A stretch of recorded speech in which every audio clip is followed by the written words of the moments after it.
Hey, what's up, everyone? Brad Chmielewski here with episode 192 of Shatter the Vain. I recently just got back from San Francisco for the pre-launch event for 5v5. Really awesome time. It was like a community focus event with some show matches. Just great time to like hang out with people, have some drinks, interact with everyone offline. Just really cool to finally meet some of these people that you've been talking to on Twitter or on Discord or even in game for so long. I think some of these community events like this are just a blast, and I was really glad to have the opportunity to make it out there. So thank you, Super Evil Megacorp, for having me, inviting me out. Really fun time. Saw a lot of people. I know they had Sean Doris out there. If anyone follows him, he's a vlogger on YouTube. I think ex-pro skateboarder. So he was running around with his buddy Tanner. So really cool to have some of those like influencers there at this party, just promoting Vainglory, promoting Super Evil Megacorp. And it was a great turnout. Lots of announcements as well. You should go back and check out the stream. They streamed it all on Twitch, so if you missed any of the stuff with 3.0, with the Golden Toad, with the new Las Vegas gaming, with ESP, Razer, what's happening with esports, there's all that on the stream, but Wookie Force and I also break it all down and recap it all here on the podcast. So give you a little insight into our opinions, our thoughts with it, what we saw, what maybe we're predicting as well. So yeah, we dive into all that. This episode really just breaks down all that news and the event. And then we got 3.0 getting launched on February 13th. So everyone's going to be getting access to 5v5. We'll be talking more about that in future episodes, just maybe some opinions, some strategies, just trying to educate everyone on how to play 5v5. It is way different. It takes a different level of play than 3v3 does. Like, you have to have huge map awareness, and it just takes a lot to get into. You're not going to be vainglorious in that first week. All right. Well, before we get into this, I want to mention the Patreon. That's over at patreon.com/shatterthevain. Hopefully updating that soon. And if not, I will quit saying that I'm going to update it soon, but we'll do that at some point. And if you can support the show in any way, that would be awesome. I really appreciate it. It means a lot to me. But love everyone that listens, watches the YouTube version, subscribes on YouTube or on iTunes. Really helps the podcast grow, helps the community of Vainglory grow. If you have a friend that maybe wants to know more about the game or listen to something when they can't play it, like at work or on their drive to school, recommend Shatter the Vain. All right, let's do it. Let's jump into episode 191. 192? Shatter the Vain.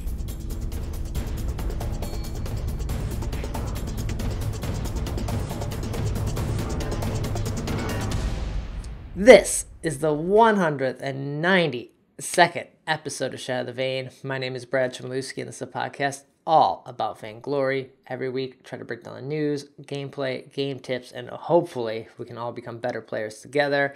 And every week, bringing on people from the community, people that love this game, support it, stream it, play it. And this week, I have Wookie Force joining me. Welcome. Hey, hey, thank you. Glad to be here. Yeah, it's great to have you here. We recently got to meet in person, finally, at the pre-launch party in San Francisco. So I figured, why not have someone on who was there to just like recap with me what happened? Yeah, it was a lot of fun. So we're gonna dive into that, but first, for anyone who hasn't checked out your stream or seen what you're doing or heard about you previously, love for you to introduce yourself and let them know what you're doing and what you're up to. Cool. Yeah. So my name is Wookie Force. I'm a member of Ardent. The Ardent Guild is one of the oldest guilds in Vainglory. Mm-hmm. I've been streaming on Twitch for about 3 years. I think I'm coming up on my 3-year anniversary. I got into streaming because of Vainglory. I used to watch Shin Kaigen and his streams all the time, and then once I finally got a job and had money to build a PC, I was like, I want to stream this. So I've been playing since basically the NA launch. Like I think it was like the Taka update whenever he Okay. was released way back when. Hmm. And yeah, lately I've been doing more like a bunch of variety. Well, I don't know if it's a bunch of variety, but I don't just stick to Vainglory. Been playing some Fortnite. I was playing Arena of Valor for a little bit, but like 5v5 came out, and now I'm just like, no, I'm good. 5v5 all day. You're right. Yeah. I was gonna ask that. Like, how were you playing Arena of Valor just to do something different, or were you like, I really just want to play 5v5, and this seems like a better option to maybe fill that void at the time? Yeah, so actually, at TwitchCon for partners, they had a raffle Okay. to enter, and I won the raffle. It was sponsored by Tencent, so I won a trip to Korea to go watch the Arena of Valor Okay. championships. So that I was like, all right, I should probably at least check out the game because I mean, They I know a bunch of the Vainglory community was like, oh, Arena Valor, blah blah blah. Like Vainglory is always going to be the best, and I'm like, okay, I'll give it a fair shot. Like, Yeah. looks cool. And to be fair, I was playing Arena Valor more than Vainglory for a few weeks before they released early access with the golden tickets. Uh-huh. I was just having more fun with it at the time because I guess got tired of 3v3 or something. Right after Um, what 3 years of playing 3v3, 3 years of doing anything, no matter how complex it is, you start to just like wane on it a little bit, I think. Yep. So That plus I used to play League for like 5 years. okay. So like I've been playing MOBAs for what 8 to 10-ish years. So I think I just kind of got burnt out on like full force MOBAs and like the full like strategy behind it. So I've been playing Blitz for like 6 months, like just Blitz. That's Okay. probably the only thing I would play. My viewers know that. Like I would do viewer matches and they would come and we'd just mess around or whatever. Cool. But yeah, so So yeah, I won that. oh yeah, the trip to Korea. So you did that. Yeah, I won that trip. It was a lot of fun. It was cool. But that's why I figured when I came back, I should probably play the game to check it out, and it was pretty fun. But the biggest thing I didn't like about it was the controls because it has a virtual joystick. Yeah. And I've just really never enjoyed using a virtual joystick. It just doesn't feel natural because it's like, all right, I love joysticks on controllers, but if it's on a flat screen and it's fake, it just doesn't feel right, you know? But Yeah, the joystick thing, I was talking to someone at the pre-launch party, and they said their kid likes the joystick a lot because Minecraft Mobile uses the joystick. So lots of kids play a lot of Minecraft. I know this. I don't play Minecraft, but I know that they play a lot of Minecraft. So it makes sense if they come over to another game, they want the same controls and same feelings that they've already been using. That's what I've been hearing a lot of, like, as for, like, just some people in the community have been talking about, like, the control scheme. And actually, randomly, I think when I was streaming one time, some new viewer came in and he's like, why do you play Vainglory? The controls suck. I'm like, what are you talking about? But that person was just used to using a joystick or virtual joystick for every game they play, I guess. Right. So it was just interesting to see. And I guess since that many people, especially kids, since they're like growing up with phones and like all these other games are using virtual joysticks, that's what they would be used to. And makes sense for them. Yeah. So then you were doing Arena of Valor, but now you're back to 5v5, but you're also playing some Fortnite too, right? A lot of Fortnite. Okay. Actually, so I streamed yesterday, and normally when I stream like 3 to 4 hours, and then I call it good and just hang out with people on Discord or something. Cool. But I streamed like 4 hours of Vainglory, and then I switched to Fortnite, and I think I played 5 hours of Fortnite. Like, Wow. So Okay. I just had a 9-hour stream out of nowhere. So yeah, a little addicted to that at the moment. Right. It seems like that game is blowing up quite a bit. I think I was talking to Pumped by Ukrainian about it at the meetup because, just the interest in that game is big right now. So Yeah, for sure. Seems like it's blowing up and has taken over PUBG and just like blowing every battle arena game out of the water. Yeah, it's just cool because that whole building aspect is so different compared to any other battle royale that's out. So, and just the overall like lighthearted theme, I guess, because it like the art style is very like comic-y, and then some of the weapons, like they just released the crossbow, so it's basically a long-range silent sniper. Oh, cool. But like since they're doing the Valentine's update, like I bought the teddy bear costume or skin, and then I pick up a crossbow, and I just look like a teddy bear Cupid running across the map shooting people. So That's pretty funny.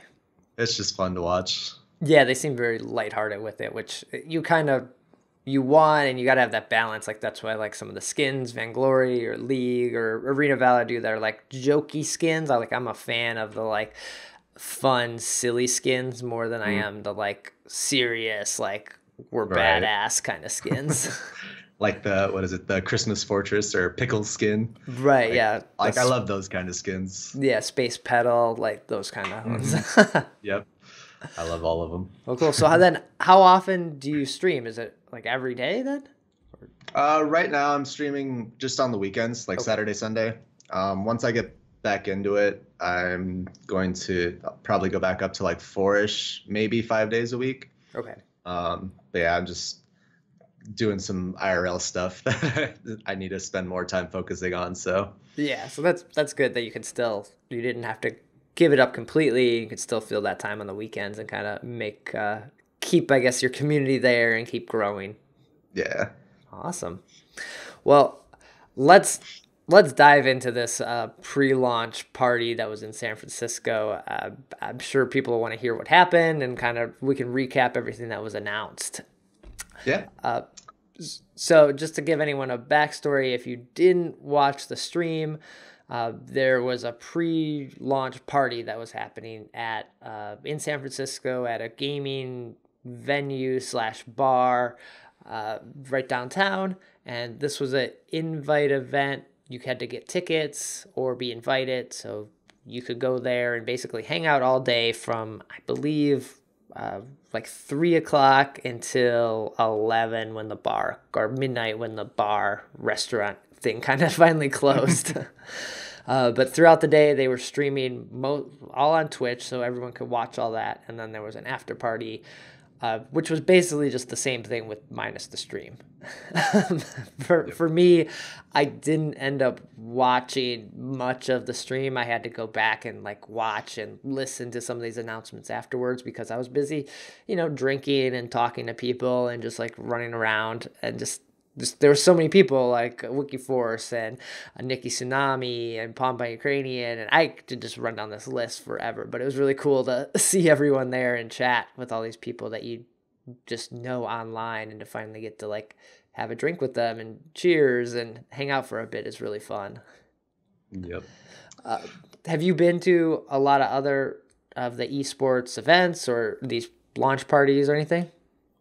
Yeah, I've been to a couple of Vainglory events. I went to the summer finals down in LA. Mm-hmm. I've also been I was in the Worlds, not the Singapore Worlds, but the previous Worlds. Right.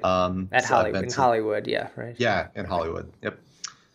So I've been to those two, which were really cool. And then I think my first like event where I met Vainglory people was actually the very first TwitchCon when they had the booth set up. Right. Okay. I remember I met Xenotech there. That's where I met Zekin, Playoff for the first time. A couple of the pro players. I think Old School was there, and one of the Korean players, I'm forgetting his name right now, but yeah, he was walking around. Oh, Shin and Yuma, like all of them. So yeah. By now I've been to enough events that I think I've met a lot of the names that like if they were at some point a big name in the community, I've kind of like at least gotten to meet them face to face and chat for like 5 minutes. So right, cool. it's been fun. Mm-hmm.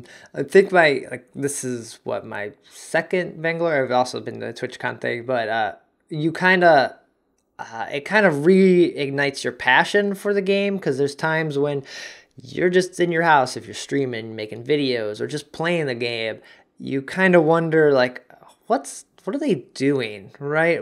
I think I even talk about it here on the podcast. Sometimes it's like, just what are these mistakes, and it's not going well, what's happening? But when you go to an event, you feel like, all right, I believe in this again. I'm all in. Yeah. Yeah, I totally get that feeling. It's just because I don't know, it's just the community especially like the core community that like usually ends up going to these events. Hmm. Like they're just all good people, and everyone that works on the game, like every dev I've met that works at SCMC, they're super passionate about Sure, Vainglory, yeah. and they want, like, they know like their problems, they know the issues, but they're always working to fix them as best as they can and improve upon everything. Uh-huh. So it's like it's just really, I don't know, reinvigorating, I guess. Yeah, Right. to like be around that and just see that, okay, this game's not going anywhere, even with their issues. Like they'll get it, they'll get things fixed, and everything's gonna be good. Hmm. And what's great about this, like the TwitchCon one versus maybe the esports events, was this is about the community and like really just everyone getting together versus like come and watch these like high skill tier matches and like Yep. root for your team and uh, I guess get behind this emerging sport more or less. Yeah, it was super fun because it's just like you're just a bunch of friends hanging out because like you talk to each other online for the most part. Like there are a few people that you end up meeting new people too. It's Yeah. like they're members of the community that you don't know, but you're just hanging out. Like I think you said, like you didn't end up watching most of the stream because you were hanging out.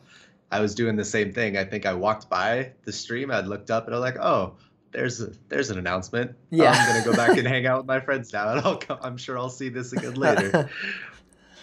Yeah, it's just a lot more fun when it's just chilling. Mm-hmm. But I guess we could run down maybe some of the announcements or what was said throughout the event. Kind of kicking things off, they talked about this new music that they played, which was very hard to hear at the Yeah. event. So yeah, I had to go back and listen, but sounded really cool, and that's going to be a nice little treat going into the game now.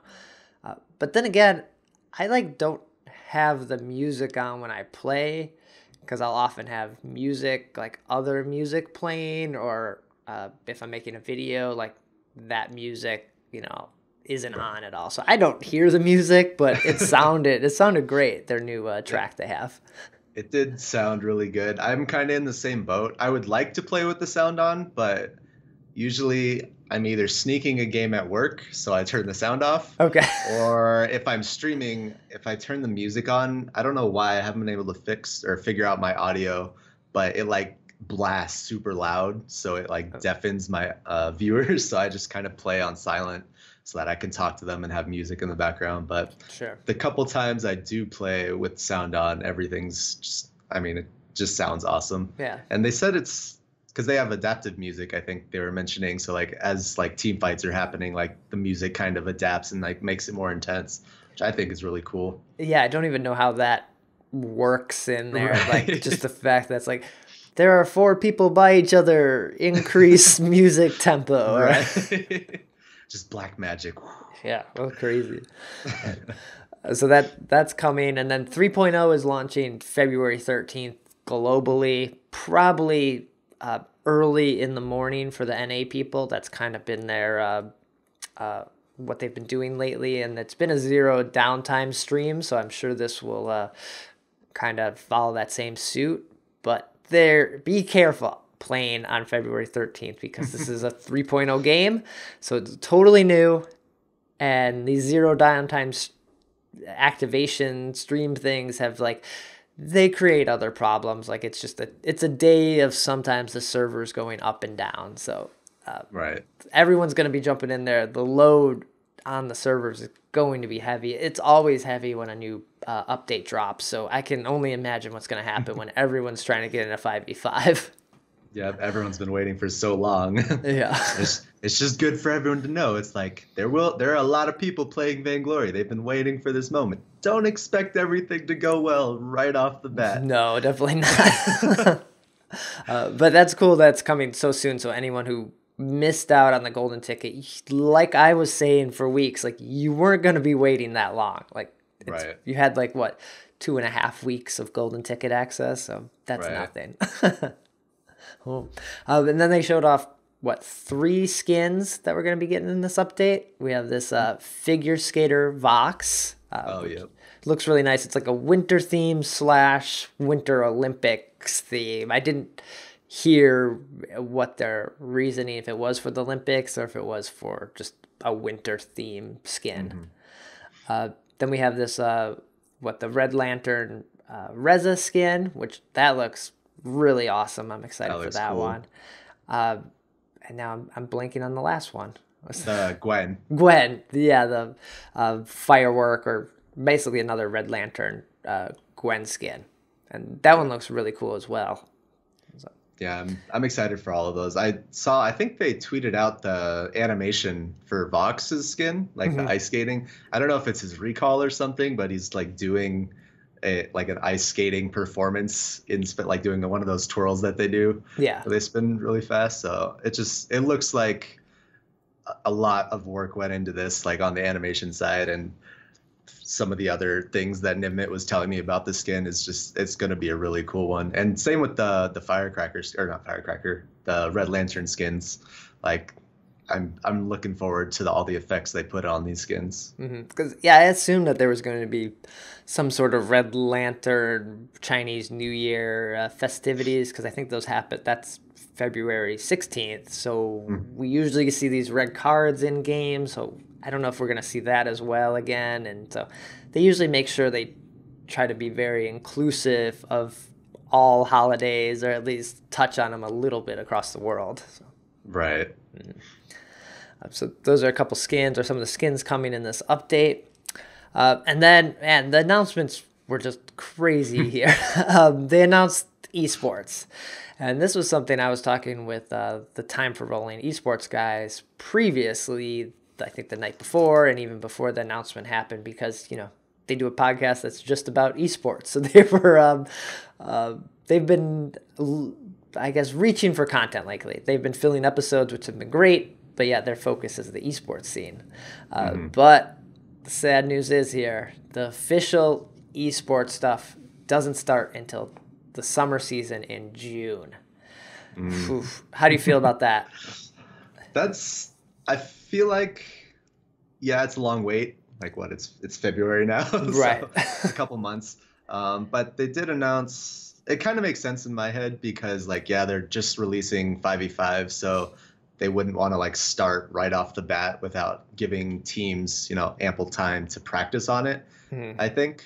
So it kind of makes sense in my head. But I think during the stream, I heard them say that there's going to be a preseason starting in April. So like there will still be matches that everyone will get to watch. I think it'll just be more like for practice. But I think it'll still be like everyone will be able to watch on Twitch or something like that. Right. But. So they're not going to be. So they're rebranding Vainglory 8 to the Vainglory Premier League, or VPL.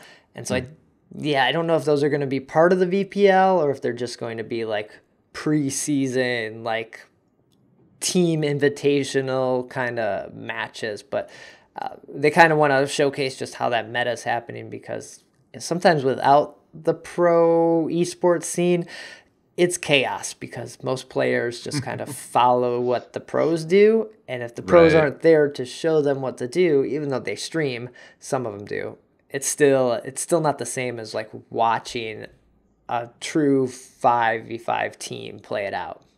Right. Like I know like Flash and Xeno, they stream all the time, but a lot of the times I've noticed after like going to one of those big esports events, that's when you see like everyone start trying out those builds. Right. It's like, oh, even if Flash or Xeno does this on a stream 24/7, they won't do it until they see it in an actual professional match against other pros, because they're like, oh, now this is actually a thing. It worked against these guys, so I can do it too, because everybody's a pro player. Yeah. And we don't know the teams.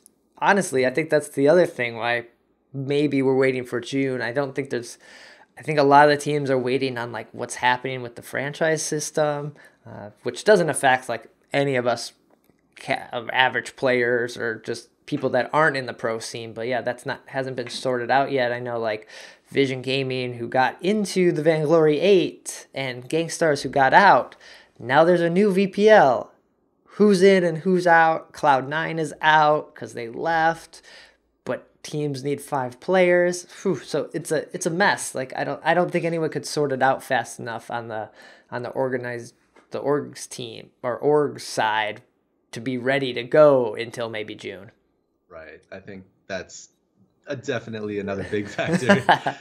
So I think it's good that there's a little bit of time before everything kicks back off. Yeah, I was trying to get Nikki Tsunami to bring back Arden and get a team going for the VPL here. Yeah.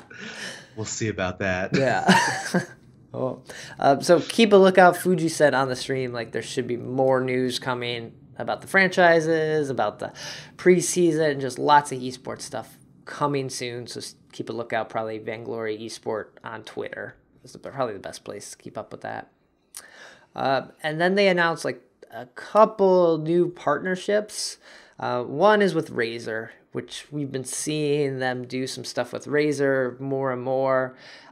I kind of feel like this is just a replacement for their Samsung partnership, which they had for a long time. But really what they're doing is just a global partnership with Razer. They're going to be working with them closely to make sure the phones are optimized for their game and the game is optimized for their phones, and how to truly take advantage of that, because I think those Razer phones can play the game at 120 frames per second. Did you play? They had a little like booth set up with the Razer phones. Did you try it out? Yeah, I spent a couple minutes. I just went into a practice game and looked at it. I could notice the 120 frames pretty easily on the mostly on the main menu. I was just scrolling through it. It just felt a lot smoother. I play my PC games on 144 hertz monitor, so like it's kind of easy to notice the difference between like a high refresh rate and a low refresh rate, because when I go to work, my PC does not have that high refresh rate, so I can kind of tell that it's a little bit slower. But that's probably also because I play way too many games. So, but yeah, no, the game looked really nice on there. I think because I play on an iPad Pro as well. I think the iPad Pro, if you set it to like high performance, it can actually also go up to like 120 frames or something. I think it was telling me. So I think that's why in game it didn't look as like stunning to me. Like it didn't shock me that it. Because you've already had any it. Better. Yeah, so like I didn't even realize that it was 120 hertz on my iPad for some reason. I think it's just because like MOBAs in general, like the movement is pretty slow, like compared to like an FPS or something where you're moving across the screen and like snapping back and forth and everything. Mm-hmm. But still on their phones, it did look really nice. It felt pretty responsive. So we'll see. It seems like a good partnership. Yeah, for sure. I know they were giving away some phones. I didn't win one. Curvy Barbie won one. But yeah, I didn't win one. But still, if, SCMC wants to send me one, or Razer wants to send me one to even give away on the podcast, I am down for that. Yeah, that'd be cool. But I have to say, even if I got a Razer phone, I am terrible at Vainglory on the phone. Like, it is way too small. 5v5 is already too small for me on the iPad. Like, I am waiting. I think Fuji mentioned there's probably some other zoom options coming in either 3.0 or 3.1. I need a closer zoom because I can't tap on things. I'm missing all the time. I mean, I'm one of the weird people, I guess, that can play on both now, because I actually started on iPhone. I think it was an iPhone 6 I was playing on. So like I was really used to playing with my thumbs, because I used to only be a console player before I ever got my PC. So I was used to using my thumbs, and it felt really natural. And then I got my iPad a couple years back, and it took me a while to transition, but it's just, I don't know. I like playing on the iPad because it's a bigger screen, right? But I like playing on the phone because you get more vision just because of how they have the camera system set up. Right. So it's like, I don't know. Maybe I need to start playing with like a pen like Druid does or something like that. Then I can get those precise taps. That might help. I actually saw Adox. He was playing some games with a stylus at the launch party. Yeah, maybe I gotta adapt that. So yeah, keep a lookout for more stuff with Razer, and I think it's a pretty good partnership moving forward. Yeah. And then on the esports side, even more, they announced this new partnership with ESP Gaming. So this is a group out of Las Vegas. I don't know too much of their backstory, but it seems like they work a lot with poker, like streaming poker or television poker. That's been what they've been doing for a while, and it seems like now they're getting into esports, and it looks like Vainglory is going to be their first kind of forte into that. Yeah. So this part I actually was listening to quite a bit on the stream, and they apparently ESP. This is the company that produces like not the esports, the Olympics, and like they do the production for that. Oh, cool. So let me, X Games, Olympics, NFL, World Series of Poker.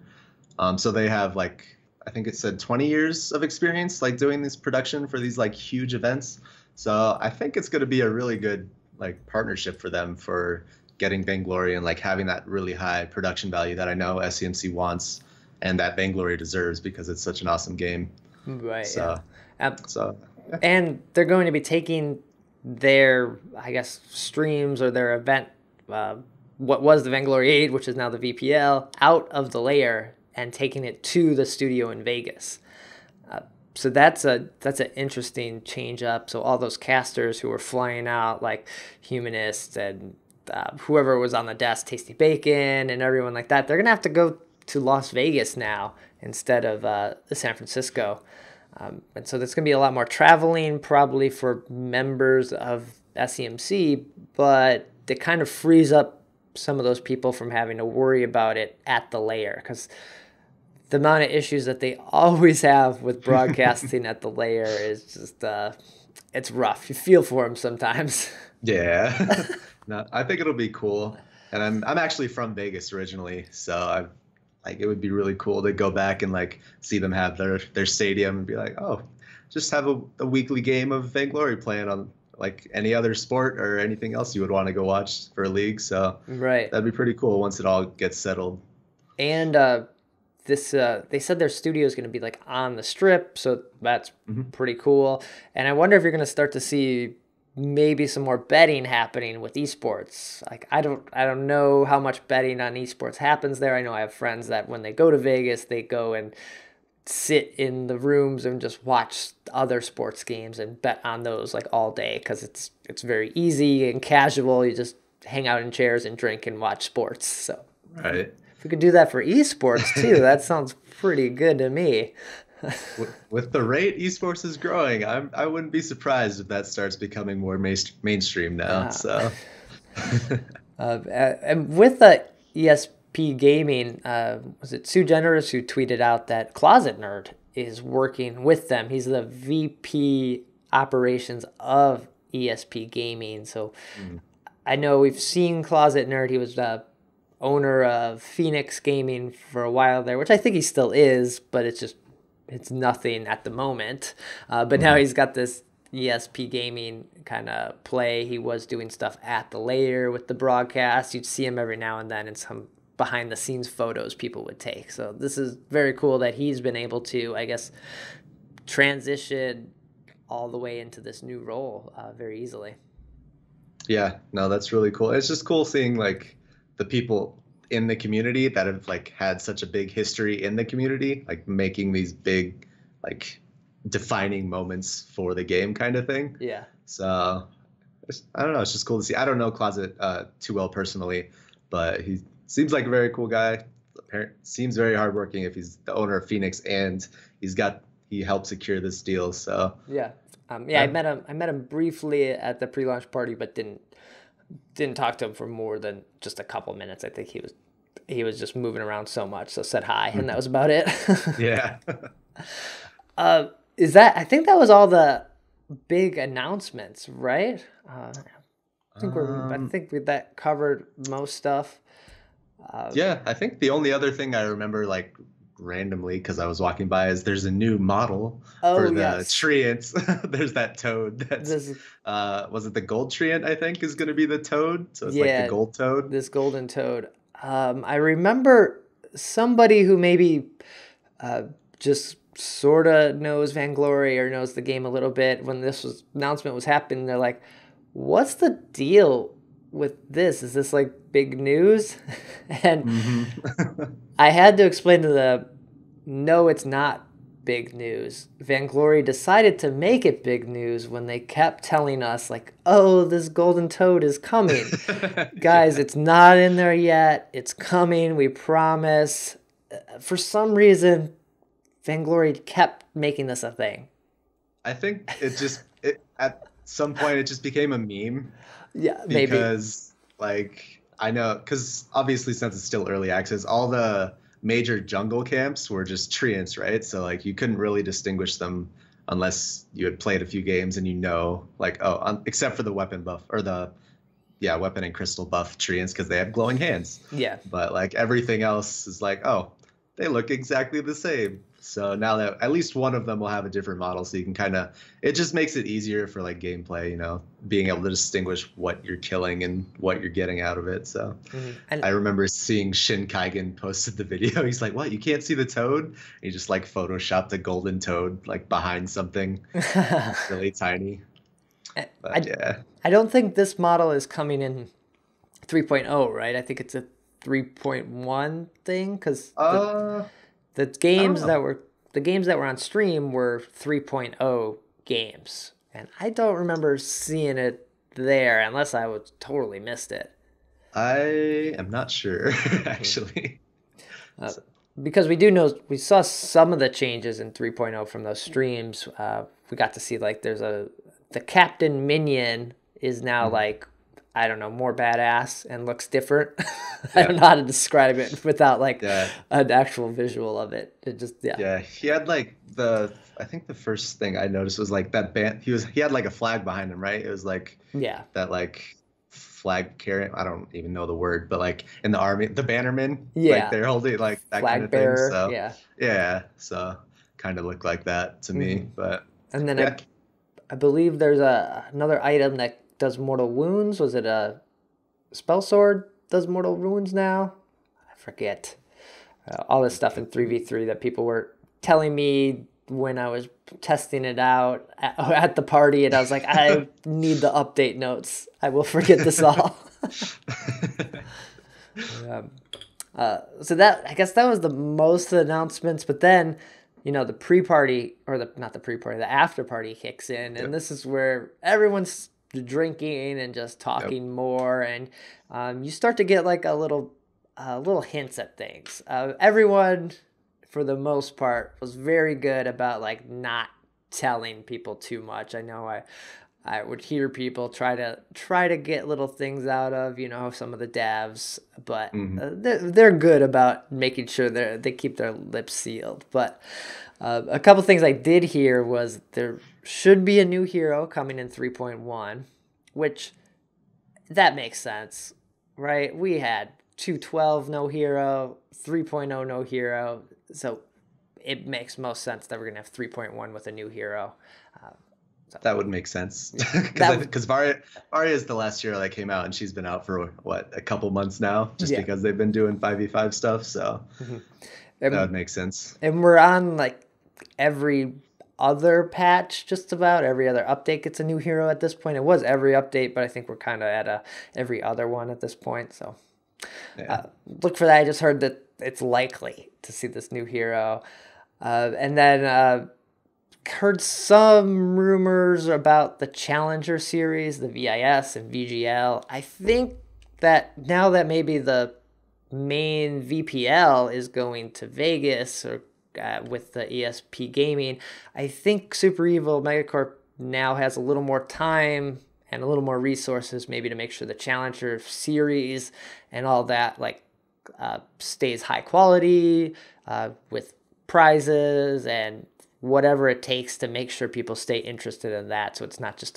a throwaway thing that's during the week as we all wait for the professional matches. Right.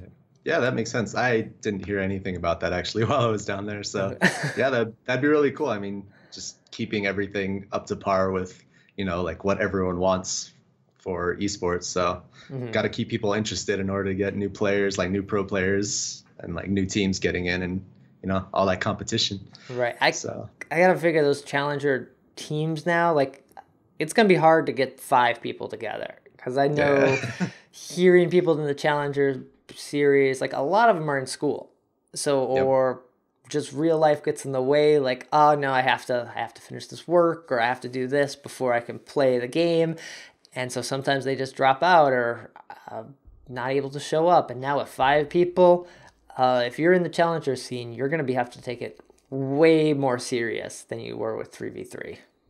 Yeah, it's gonna be interesting for sure. But I'm hoping everything works out because I mean, esports, like people love esports. People have been playing 5v5 MOBAs. I know a lot of like young people even play like PC MOBAs, not nearly as many like as on a phone since everyone has a phone. Yeah. But like yeah, we'll see. I guess we'll have to see how it works out and like how much chaos comes from needing more people all the time.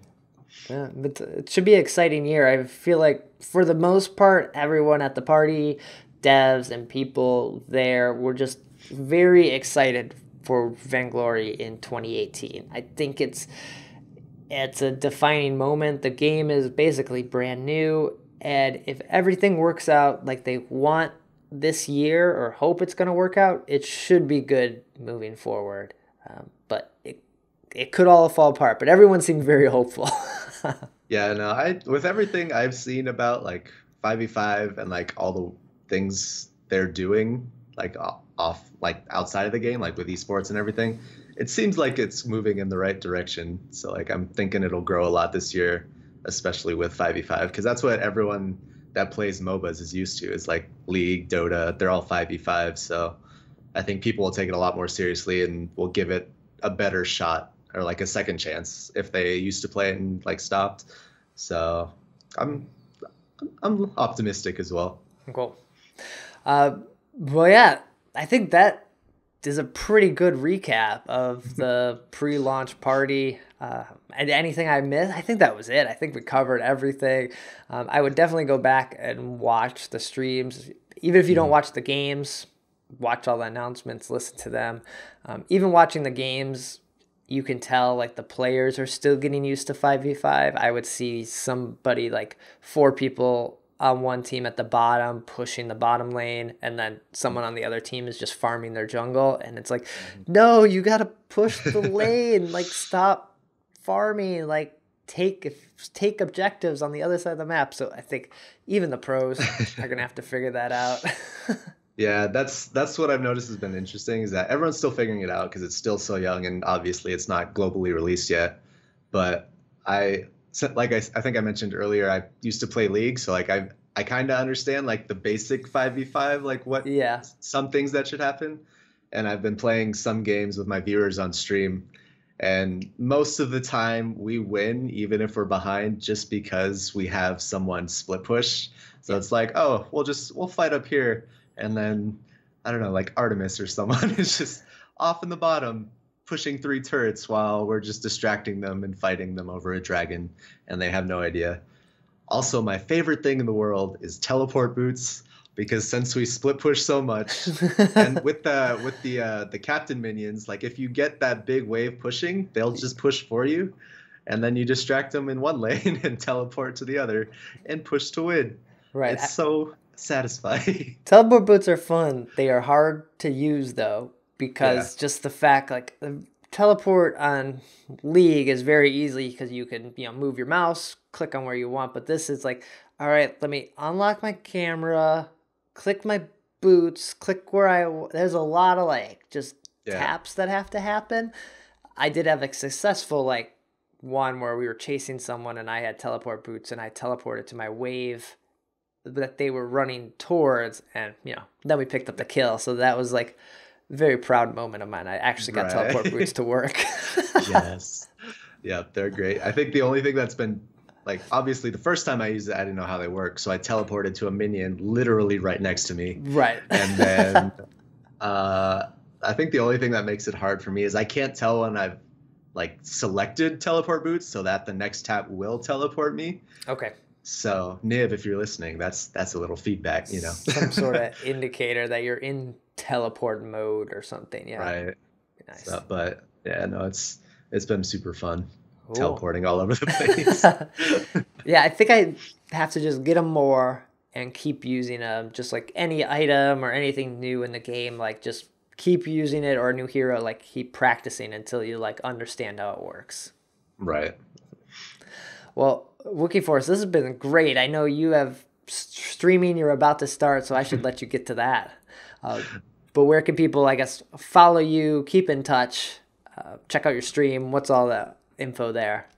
Yeah, so my Twitch is twitch.tv/WookieForce.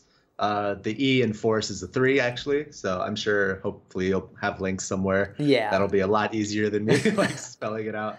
But I'm WookieForce on Twitch, WookieForce on Twitter. If you want to follow my Instagram, I put food pictures sometimes. Nice, okay. Like when I go to events or something like that. I have a Discord, discord.gg/WookieForce. Have quite a few of my community members that just hang out and talk basically all the time. So it's a fun place. Yeah. Otherwise, I'll just see people in Vainglory or wherever. Nice. Yeah, I'll include links in the show notes and description, so check all that out. And then Shatter the Vain's on Twitter @Shatter the Vain, website shatterthevain.com. Everything gets posted there. So if you're looking for the show notes or looking for the links and don't see them because you're listening, go there, check them out, follow everyone up, follow it up there. And then I'll be back next week with 193. We'll have 3.0 get released and should have lots more to talk about. All right, take care.